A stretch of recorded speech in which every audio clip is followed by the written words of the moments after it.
దండం దొరా. దండం డౌన్ లో ఉన్నప్పుడు దండం పెట్టమని ఎవరు చెప్పాడరా నీకు? బుర్ర తక్కువ కదా.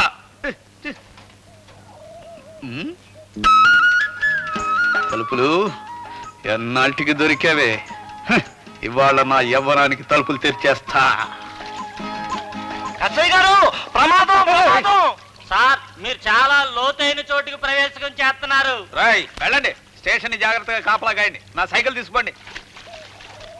కర్మనెవరైనా తప్పించగలరా? తలుపులు బాబయ్య. అదేమిటి? నేను అసలు నిన్ను పట్టుకుందే. పోలీసు బాబయ్య ఈ పాటికి పట్టి తీసుకుంటాను అనుకున్నాను. అంటే నువ్వు అదే ధ్యాసలో ఉన్నావు అన్నమాట. మరి ఇక్కడ వద్దు బాబయ్య, స్టేషన్ కొద్దు, స్టేషన్ కొద్దు. ఇలాంటి కేసులో ఇరుక్కునే పెళ్ళానికి ప్రమోషన్ కి దూరం అయిపోయాను. నేనే నీ ఇంటికి వస్తాను. రండి. అలాగే. నీ ఇల్లు ఎక్కడా? దుక్కోడింటికి కుడిసే తేపు కుడిసండి. తలుపులు గడి అయ్యకు తలుపులు.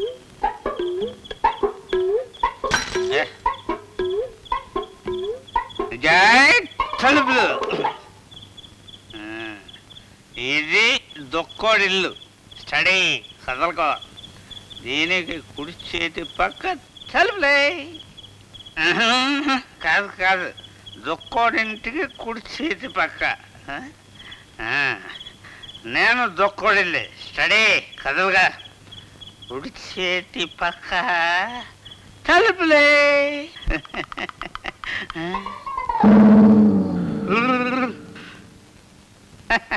తలుపులే.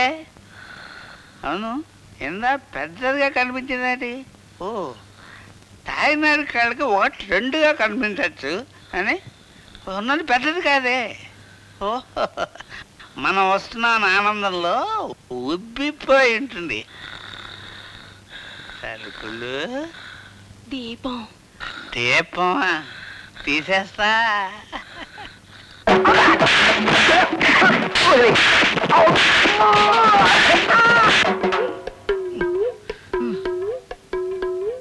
అమ్మా అటు చూడు.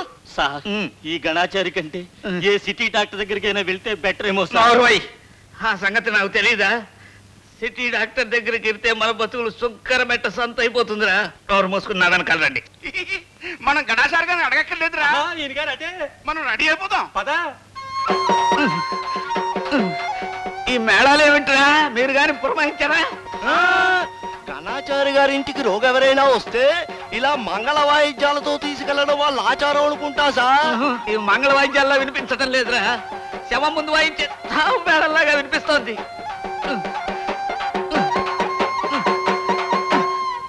బాబు ఎక్కడ ఆగిపోయారండి బాబు? గణాచారి గారు ఇక్కడ చేయవలసింది ఏంటి లేదండి బాబు. మనం శ్మశానానికి వెళ్ళిపోదాం.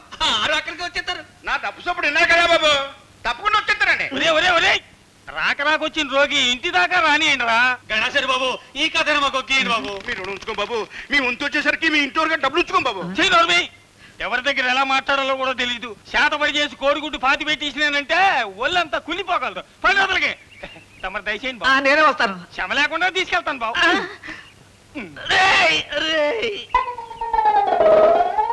అసలు ఏడు జరిగింది బాబు? ఆయనకు తెలియదు, నాకు తెలుసు. నాకేం తెలియదు, నీకు తెలియడానికి అసలు వీల్లేదు. జీలుకల్లు ఎక్కువ కొట్టేసి జీపు డ్రైవింగ్ చేస్తా దొల్లిపోన్నారు కదా. జీపు కాదు, అంతకంటే పెద్ద బండిని. అంతకన్నా పెద్ద బండి? అయితే జాయింట్లు లూజ్ అవడం కాదు, ఊడిపోయే ఉండాలా. ఉండని పసరు పోస్తా.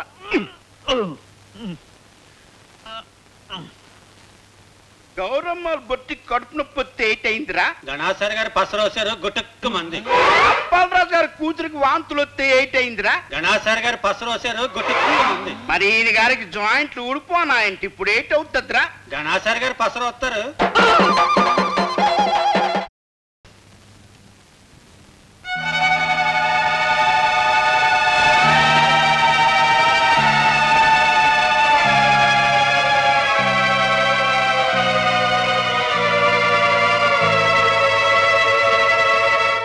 రారన్న మబ్బుల్లో సందమామ, నీకోసమే కాసుకున్నాను.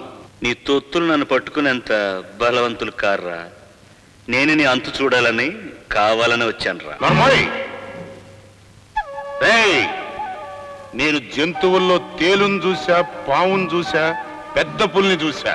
మనుషుల్లో గోండాల్ని చూసా, రాజకీయ నాయకుల్ని చూసా, కులం పేరుతో కుమ్ములాట్లెట్టి కుత్తుకలను కత్తిరించే వాళ్ళని కూడా చూసా. కానీ నీలాంటి బటాసోరు పుడతాన్ని చూడలేదు రే. ఓహో, ఈ హరికథ చెప్పడానిక నీ సినిమా హాల్కు తీసుకొచ్చావు? అందుకు కాదురా, నిన్ను ముక్కలుగా నరికి మా కుక్కలకి వేయడానికి తెచ్చినాం. ఆ నేటి చేయకండిరా. అడవిలో అల్లూరి సీతారామరాజు అంత పేరు సంపాదించుకున్నాడు. అంత తేలిగ్గా లేపేయకూడదు. ఒరే మొగిలి పువ్వు రాజశేఖరం రాలు, విశాఖపట్నం అమెరికానా ఆసుపత్రిలో నీ పుట్టక్కాడి నుంచి ఈ అడవికి ఆఫీసర్గా కావాలని నువ్వు బదిలీ అయినంత వరకు నీ కుల నామ గోత్రాలన్నీ పూర్తిగా చదివేశాన్రా నాన్న. అలాగా? 1981లో శివకోన వ్యాలీలో గంజాయి మొక్కలను పెంచి ఎగుమతి చేసి లక్షలు మింగారు. ఇంతేనా? ఇంకేమైనా వివరాలున్నాయా? ఆవలించకుండానే పేగులు లెక్కెట్టే అక్కయిదరన్రా. నీ కడుపులో ఉన్న కుళ్ళంతా బయటెట్టేస్తాను.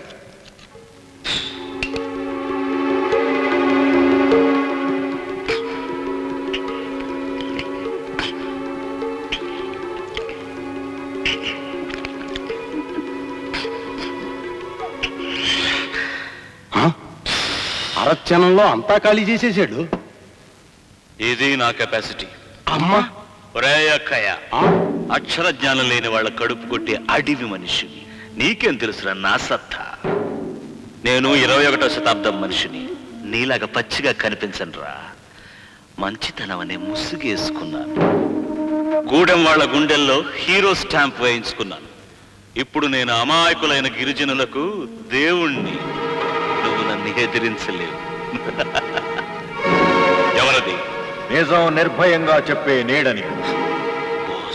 ఆ బోసునే. నువ్వు అక్కయ్య దగ్గర డబ్బు తీసుకున్నావని తెలిసిన రోజునే నీ సంగతి తేలుద్దామనుకున్నాను. ఆ అప్పలకొండగాడు అడ్డొచ్చి నువ్వు రాబిన్ హుడ్ అని పేదలకు ఆ డబ్బు పంచుతామని చెప్పాడు. కానీ నిన్న నువ్వు దుర్గ చెయ్యి పట్టుకున్నప్పుడే అర్థమైంది. మరో గిరిజన యువతి మెడలో ఓ స్వార్థపరుడు తాళి కట్టి ఇంకో థియేటర్ ఫ్యాక్టరీనో కట్టబోతున్నాడని. వాడు పులని తెలిసి గూడెం దూరంగా బతికింది. కానీ నువ్వు మేకవన్నె పులివని తెలియక గూడెం గుండెని నీ పంజాలో పెట్టింది. ఆ పులిని, మేకవన్నె పులిని నరికి గూడానికి రక్తాభిషేకం చేస్తాను.